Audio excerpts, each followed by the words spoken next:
जी, तारिक मेरा नाम है, बनीगाला से तल्लक है।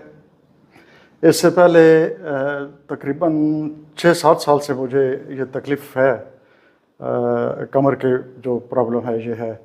और इसका शर्टिका मुझे चल रहा था, काफ़ी कभी सीवियर हो जाता था, कभी कम हो जाता था। तो एलोपैथिक की तो तकरीबन मैंने सारी मेडिसिन इस्तेमाल कर ली, सिवाय सर्जरी के। तकरीबन सारे जितने भी मैंने वो चेक कर लिए, उससे फ़र्क नहीं पड़ा। वक्ती तौर पे आराम आता था, उसके बाद फिर वही पोजीशन हो जाती थी।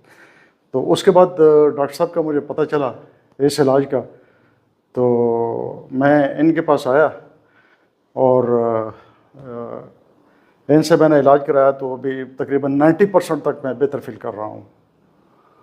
और मैं रिकमेंड करता हूँ कि अगर किसी को इस किस्म का प्रॉब्लम है, यानी कि डिस्क अगर डिसलोकेट है डिस्क आपकी, या कोई प्रॉब्लम और कोई जो सर्वाइकल जो आपका है सिलसिला, उसमें गर्दन में कोई पेन आ रहा है, तो उस सूरत में आप आ सकते हैं और पूरे कॉन्फिडेंस के साथ ट्रीटमेंट ले सकते हैं।